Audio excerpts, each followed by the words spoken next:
నిజంగా చెప్పాలంటే సుమారుగా ఒక 1000 ఏళ్ల చరిత్ర కలిగిన గుడికి నేను వచ్చిన.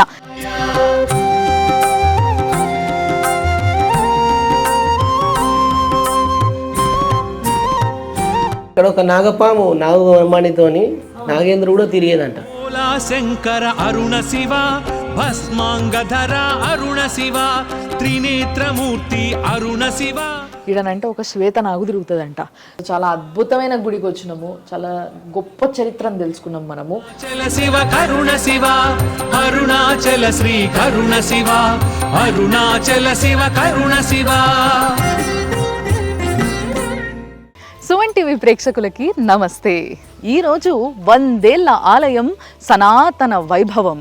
Sponsored by Sharma gold company. తాకట్టులో ఉన్న బంగారాన్ని విడిపించి ఆ రోజు ఆన్లైన్ రేటుకే మేము కొంటాం. Sharma gold company. ఈ రోజు మన కార్యక్రమంలో మీ అందరి కోసం ఒక 100 ఏళ్ల చరిత్ర, 100 కాదబ్బా, నిజంగా చెప్పాలంటే సుమారుగా ఒక 1000 ఏళ్ల చరిత్ర కలిగిన గుడికి నేను వచ్చిన. శంషాబాద్ విలేజ్లో ఉన్నాయి ఈ గుడి. శ్రీ వెండికొండ సిద్ధేశ్వర స్వామి దేవాలయం. చాలా ప్రశాంతమైన గుడి అండ్ ఎంతో మహత్యం ఉన్న గుడి అండ్ ఎంతో పెద్ద స్టోరీ ఉన్న గుడి. సో అదంతా ఏంది, ఆ ముచ్చటంతా నేను చెప్తా. పోదాం పండ్రి ఇప్పుడు.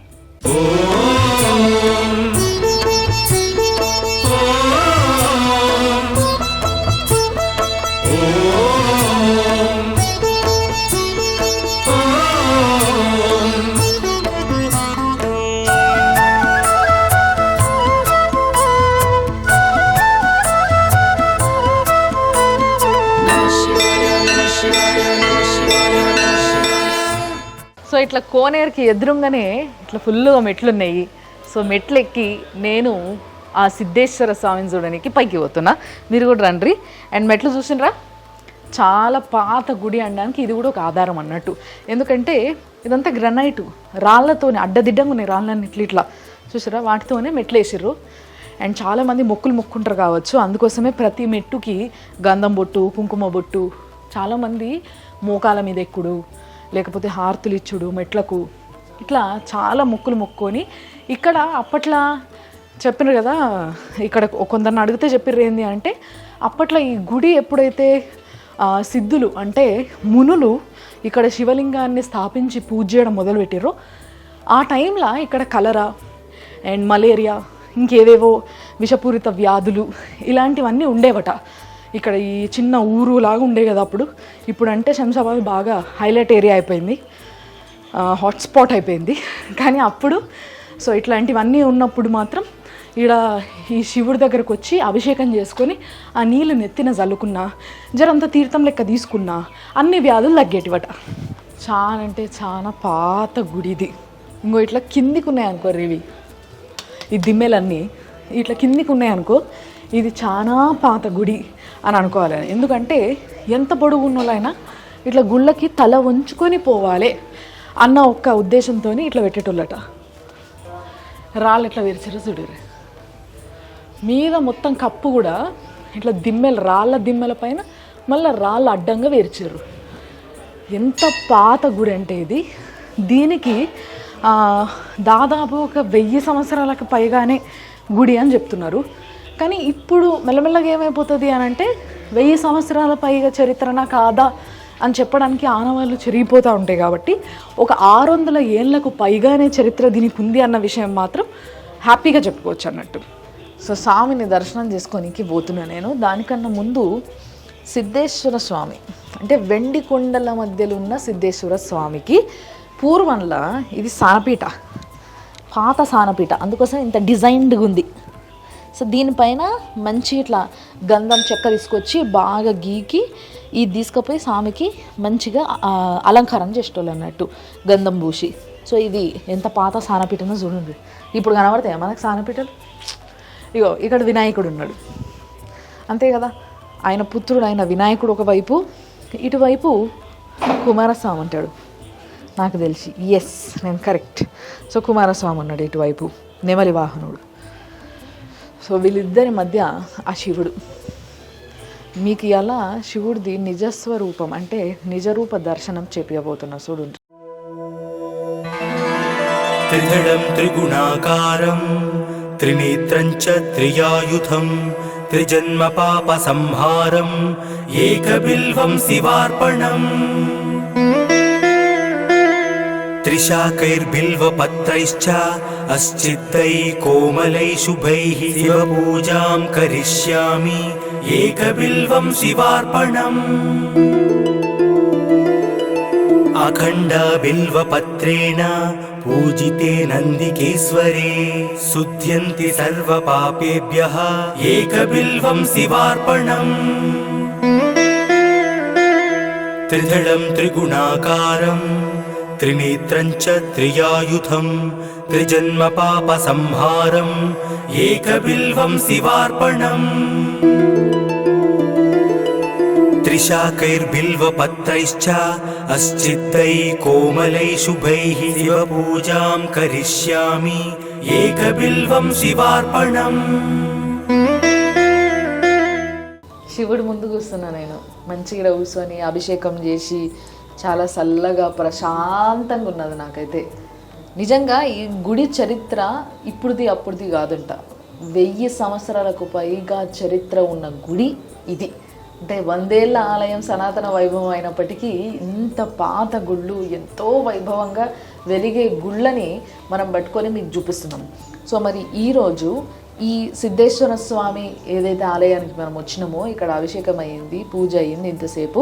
మరి ఈ గుడికి మెయిన్ పూజారు ఎవరైతే ఉన్నారో, మెయిన్ అయ్యవారు నా ముందున్నారు కాబట్టి ఆయనతోనే మాట్లాడదాము. దీని చరిత్ర ఏంది ఇవన్నీ కూడా ఆయనతోనే చెప్పిస్తా, మీరు వినండి. నమస్తే. నమస్తే. బాగున్నారా? బాగున్నాం. అయితే స్వామి వారి దగ్గర ఉండు అనేది ఒక అదృష్టం. అవును. మీరు తరతరాలు ఇక్కడ ఉంటున్నారని నేను విన్నా. అవును. అంటే ఎన్ని తరాల నుంచి మీరు ఇక్కడ ఉంటున్నారు? సుమారుగా ఒక 4 తరాలు అయిందమ్మా. 4 తరాలు? 4 తరాలు. మీరు 4వ తరం? 4వ తరం మేము. ఫస్ట్ మొదలు బుగ్గయ్య స్వామి అని మా తాత ముత్తాత, తర్వాత నాగయ్య స్వామి, తర్వాత జగదీశ్వరయ్య మా తండ్రి గారు. ఇప్పుడు మేము చేస్తున్నామమ్మా. 4వ తరం జరుగుతుంది. 4వ తరం మొత్తం మీద. మరి ఈ స్వామికి అంటే మామూలుగా ఏ గుడికి అయినా కానీ, ఎక్కడైనా కానీ, శివుడు గుడి అయినా, వెంకటేశ్వర స్వామి గుడి అయినా, ఏ గుడి అయినా కానీ ఈ పైన గోపురము, ఆడ ధ్వజస్తంభము ఇవి కామన్గా కనబడతాయి. కానీ ఇది ఫస్ట్ గుడి నేను చూస్తున్న గుళ్ళల్లో మొట్టమొదటి గుడి ఏంది అని అంటే పైన అసలు గోపురము లేదు, అసలు గోపురం దూరము కప్పే లేదు అసలు. ఎందుకు అట్లా, ఎందుకు లేదు? ఇది పూర్వకాలము సిద్ధులు తపస్సు చేసే ప్రాంగణము. ఇది మొత్తం గుట్ట ఉంది కదా, ఇది మొత్తం తెల్లటి మార్బుల్ లాగా ఉంటుంది. ఈ ప్రాంగణంలో ఈ ప్రజలు అనారోగ్య పీడితులై బాధపడుతున్నారు. సిద్ధుడు దివ్యదృష్టిని గ్రహించి ప్రజలు అనారోగ్య పీడితులు అయిందని చెప్పి ఇక్కడ వచ్చి 20 ఏళ్ళు తపస్సు చేశాడు. సిద్ధులు అనే సాధువులు 20 ఏళ్ళు తపస్సు చేసి శివుడు ప్రత్యక్షమై ఒక లింగాన్ని ఇచ్చిండు ఆ స్వామికి. ఈ లింగాన్ని ఇక్కడ ప్రతిష్ఠించు, ప్రజలు బాగుంటారని స్థాపించి అట్లే స్వాములు మన ఇక్కడ గ్రామస్తులు వచ్చి పూజలు నెరవేరుస్తున్నారు. కాకపోతే తర్వాత మన రజాకర్ల పాలన ఉండే కదా, వాళ్ళు వచ్చి మన దేవుళ్ళని ధ్వంసం చేయడం, హింసించడం, మన నందికి ఇట్లా తలక వల్ల కొట్టడం ఇలాంటివి చేస్తున్నాం.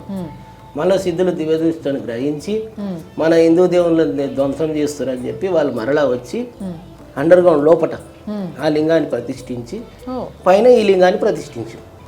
ఓకే, ఇప్పుడు మనం చేస్తున్నాం ఈ లింగాన్ని. అంటే ఈయన బేస్ చాలా స్ట్రాంగ్ ఉన్నది. కింద వాళ్ళు కింద పూజ చేసేవాళ్ళు, ఇక ఆ లింగాన్ని ఎవరు తాకొద్దు అన్నట్టు సిద్ధులు తపస్సు చేసింది కాబట్టి కింద ప్రతిష్ఠించి పైన లింగాన్ని ప్రతిష్ఠించి ఇంకా మొత్తం అసలు అది ముట్టుకునే ఆస్కారం లేకుండా ఇంకా మా తాతలే చూసారు, మేము కూడా చూడలేదు. ఇక వాళ్ళు చెప్తే వినవలసింది, వాళ్ళు చేసింది. అప్పుడు వాళ్ళు పూజ చేసేవాళ్ళు. తర్వాత వీళ్ళు ఎవరు ముట్టుకోవద్దు చేయొద్దు అని చెప్పి ఈ లింగాన్ని పెట్టి ఇప్పుడు ఈ లింగానికి అభిషేకిస్తే కింద లింగం చేసినట్టే. ఆల్రెడీ కింద లింగం ఉంది కాబట్టి మీనే ప్యాక్ చేసి లింగం ఉంది కాబట్టి రూఫ్ ఉండదు. ఆల్రెడీ ఉన్నది లింగం ఉన్నది కాబట్టి ఇప్పుడు లింగం ఒకటే ఉండుంటేనేమో గోపురం వేస్తుంటుంది, కానీ కింద ఒక లింగం ఉంది, అసలు లింగం కింద ఉన్నది కాబట్టి ఈ పైన లింగం ఆల్రెడీ మూసి కింద లింగం పైన ఉంది కాబట్టి మళ్ళీ ఈ లింగాన్ని కూడా ముయ్యొద్దు అన్నట్టుగా, అంటే ఇదే గోపురం అన్నట్టు కింద ఉన్న లింగానికి ఇప్పుడు అంతేనా? అంటే మనం గోపురానికే పూజ చేస్తున్నాం బేసిక్ గా. మొత్తం మీద ఈ గుడిని ఎండోమెంట్ కి ఇవ్వడం జరిగింది 2003లోనా 2002లో. ఇప్పుడు ఎట్లుంది? అంత మంచిగా ఉందా? అంత మంచిగా ఉంది. అంటే మీ వెనుక ఒక దర్వాజా ఉన్నది కదా, ఆ దర్వాజా గురించి అప్పటి నుంచి చాలా ఈగర్ గా వెయిట్ చేస్తున్నారు. ఒకసారి మీరు తెలుస్తుంది మెడిటేషన్ రూమ్ లాగా ధ్యాన మందిరం స్వాములు అట్లా పోయి తపస్సు చేసేవాళ్ళు. శివుడు తపస్సులు ఉంటాడు ధ్యానంలో, అట్లా ధ్యానం చేసేవాళ్ళు. అప్పుడు అఘోరలు కూడా వచ్చి ఆ గుండం ఉంది కదా అట్లకెళ్ళి నీళ్ళలో దిగి మళ్ళీ ఇట్లకెళ్ళి వచ్చి గుడి మీదకి వచ్చేది వీళ్ళకి కనబడేదంట. వాళ్ళని చూసి వీళ్ళు భయపడేదంట. పైకి వచ్చేది చూసేదంట, మళ్ళీ వాళ్ళు కనబడకపోదురంట. అయితే ఈ పక్కకు గురువ ఉన్నది, అందుకెళ్ళి శ్రీశైలం ఉందంట తోవ. అవునా? ఉన్నదంట, మొత్తం ప్యాక్ అయిపోయింది, ఓకే. మొత్తం మూసుకపోయింది. ఎప్పుడు ఈ వెనక అటు సైడ్ ఉంది, అందులోకి వెళ్ళి వెళ్ళిపోయే వాళ్ళంట. వాళ్ళు ఇక్కడ పూజ చేసుకొని అందులోకి వెళ్ళి వెళ్ళిపోయేదంట. శ్రీశైలం పోయేతాడు. శ్రీశైలం వెళ్ళే వాళ్ళంట. ఓహో. వీళ్ళు వచ్చేది చూసేదంట కానీ మళ్ళీ కనబడకపోదురంట. వాళ్ళు దిగకపోదురు, కనబడకపోదు. ఓకే. అంటే ఆ బొయ్యారంలోకి వెళ్ళి వెళ్ళిపోదురు వాళ్ళు అదే అప్పుడు. సో చాలా అద్భుతమైన గుడికి వచ్చినాము, చాలా గొప్ప చరిత్రను తెలుసుకున్నాం మనము. అయితే నిజంగా చెప్తున్నా కదా మీకు, మళ్ళీ డీటెయిల్గా నేను ఒకసారి చూపిద్దాం అనుకుంటున్నాను. ఏంది అని అంటే ఈ గుడి అంతా కూడా ఇంతకుముందు రాయితో ఉండేనంట. ఈ మధ్య రీసెంట్గా ఈ పాలరాయేసుడు ఇవన్నీ కానీ లేకుంటే ఇట్లా లేకుండే, ఇదంతా కూడా మొత్తం రాయి. అసలు ఈ మెయిన్ డోర్ కూడా, గుడికి డోర్ కూడా ఉండేది కాదట. ఆ డోర్ కూడా తర్వాత మొన్న పెట్టించిన డోర్ అంట. అండ్ మీదికి వెళ్ళి అదైతే చూసారు కదా, చాలా చిన్న ప్లేస్. ఆ చిన్న ప్లేస్లకి మన పంతులు గారు లోపలికి పోయి ఆడ పూజ చేసుకొని పొద్దున్నే బయటకు వచ్చేస్తాడు అన్నట్టు. తర్వాత ఈడ శివుడు తాను కూర్చొని ఇక శివునికి రోజంతా పూజలు అవుతాయి. ఆయన్నే పంచభూతాలకి అవతారము. మళ్ళీ అలాంటి స్వామికి ఇంకా మళ్ళీ కప్పేందుకు అని చెప్పేసి కప్పే లేకుంటే మొత్తం అంతా వర్షం పడ్డా, గాలైనా, ఎండైనా, ఏదేమైనా డైరెక్ట్ ఆ స్వామి మీద పడాల్సిందే. సో చాలాసార్లు వర్షాకాలంలో విపరీతంగా వర్షాలు పడుతుంటే చూసినరా, అలాంటి టైంలో పాపం పంతులు కూడా తడుచుకుంటూ కూర్చొని అట్లనే అభిషేకాలు, పూజలు అన్నీ వేస్తూ ఉంటారంట. ఈడ పున్నమి రోజు అంటే పౌర్ణమి రోజు ఎప్పుడైతే మధ్యరాత్రి 12-2 గంటలకు ఆ మధ్య టైంలో చంద్రుడు ఈ నడి మధ్యలోకి వచ్చి మంచి డైరెక్ట్ చంద్రుడి వెలుతురు ఏవైతే ఉంటుందో వెన్నెలు వచ్చి టక్కున అట్లా స్వామి మీద పడుతుందంట. అంతే కదా, ఏదైనా ఆ దేవుడికి ఆయన ఆధీనంలోకి వెళ్ళిపోవాల్సిందే అంతే. సో శివుడు ఆధీనంలోనే ప్రతిదీ ఉంటది కాబట్టి ఆయనని కాదని దాటి ఏదైనా పోగలుగుతుందా? ఇక్కడ ఒక నాగపాము నాగు అమ్మానితోని నాగేంద్ర కూడా తిరిగేదంట. మీకు ఎప్పుడన్నా కనబడ్డదా? చూసినా నేను 2-3 సార్లు చూసినా. మంచి పెద్ద ఉంది, ఇంత పొడుగు ఉంటది. అది మన గోధుమ కలర్ ఉంది, పెద్ద ఉంది, చాలా పెద్ద ఉంది. శ్వేతనాగ ఇప్పటికీ కూడా రాత్రి కూడా శ్వేతనాగ కూడా తిరుగుతుంది అని జనం లేనప్పుడు మధ్యరాత్రి వచ్చి తిరిగిపోతుంది. ఇప్పటికి కూడా అఘోరాలు వస్తారా ఎప్పుడన్నా? ఇప్పుడు లేరు, ఇప్పుడు వస్తారు, ఇప్పుడే వచ్చేవాళ్ళు. సంతోషం స్వామి, థ్యాంక్ యూ.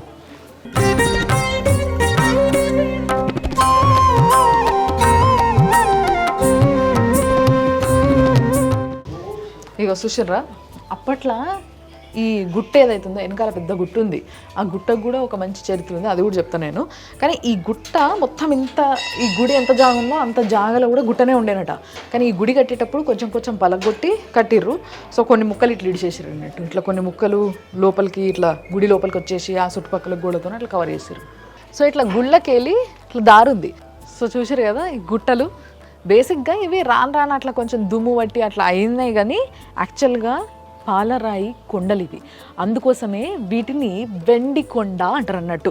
ఆ వెండి కొండకి మధ్యలో ఆ దేవుడు ఉన్నాడు కాబట్టి వెండి కొండ సిద్ధేశ్వర స్వామి. సిద్ధేశ్వర స్వామి అని ఎందుకంటే తెలుసు కదా, సిద్ధులు అప్పట్లో సిద్ధేశ్వరులు అంటే తెలుసు కదా మీకు, మునులు వాళ్ళు పెట్టిన శివలింగం కాబట్టి, అది వాళ్ళు స్థాపించిన శివలింగం కాబట్టి వెండి కొండ సిద్ధేశ్వర స్వామి దేవాలయం అయింది ఇది. అది సో ఇది యాక్చువల్గా ఇట్లా మీకు ఆరెంజ్ ఇట్లా కనబడుతుంది కదా, కానీ నిజంగా చెప్పాలంటే ఆ కొనాకి కలర్ కనబడుతుందా వైట్గా, ఒకసారి ఒక పాలిష్ కొట్టడమో లేకపోతే పలగొట్టడమో, చిన్న రాయి తీసుకొని పలగొట్టినా కూడా దీన్ని తెల్ల రాయి అంటే మార్బుల్ స్టోన్ బయటపడుతుంది అన్నట్టు. లోపల చూసారు కదా మీరు, స్వామి చెప్పారు మనకి ఈడనంటే ఒక శ్వేతనాగు తిరుగుతుందంట. సో ఈ కొండ చుట్టూ తిరగడము అంటే దేవుడికి అది ఒక రక్షణగా ఒక శ్వేతనాగి ఇక్కడ తిరుగుతూ ఉంటుందంట.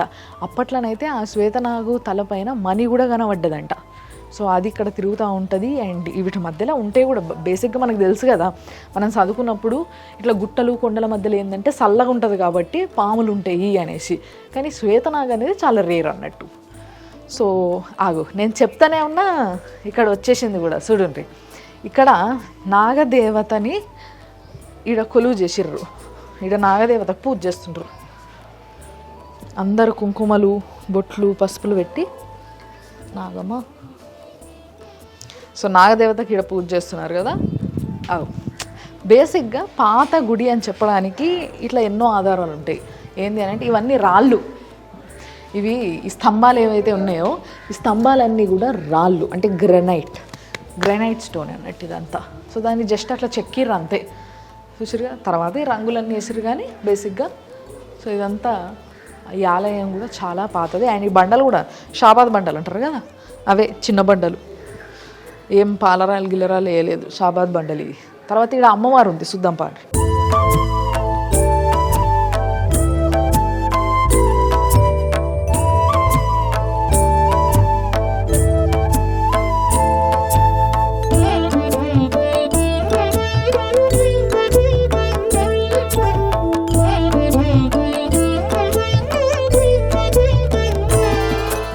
అమ్మవారు చూసారు కదా, తలతలా మెరిసిపోతుంది అసలు. శ్రీపీఠం ఉంది, అదే శ్రీచక్రం ఉంది. అండ్ ఇంకోవైపు ఇదే గుళ్ళ ఆ లోపల సైడ్ అటువైపు వీరభద్రస్వామి కూడా ఉన్నాడు, ఆడికి కూడా పోయి చూపిస్తాను. సో ఇప్పుడు నేను మీకు ఆకాశగంగా వ్యూ అంటారు అంటే దీన్ని, ఎందుకంటే మీదికి వెళ్ళి వర్షం అంటే గంగా దేవత డైరెక్ట్గా ఆ సాములకి అభిషేకం చేస్తుంది అన్నట్టు ఆ దారిలో.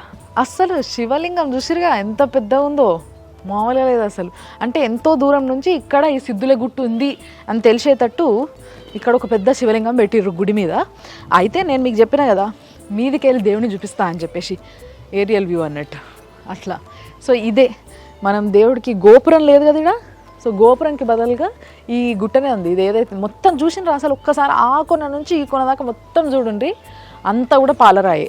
ఈ పాలరాయి ఈ గుట్ట తప్పితే ఈ చుట్టుపక్కల ఏ గుట్టలో కూడా మీకు ఈ పాలరాయి అనేది కనబడదు అంటే. అందుకోసమే దీన్ని స్పెషల్గా వెండికొండ సిద్ధుల గుట్ట అంటారు, వెండికొండ సిద్ధేశ్వర స్వామి అని అంటారు.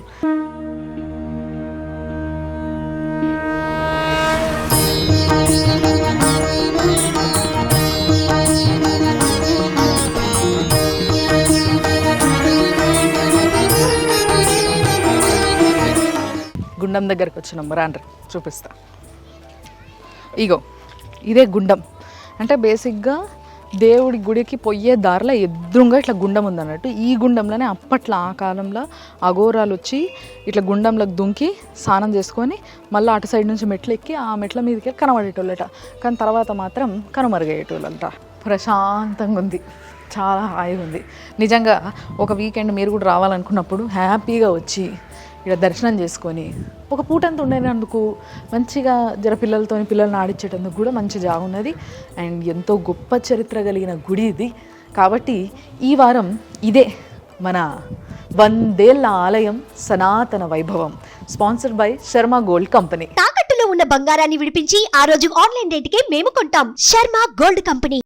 చూస్తూ ఉండండి, మళ్ళొచ్చే వారం ఇంకొక గుడితో మిమ్మల్ని కలుస్తాం.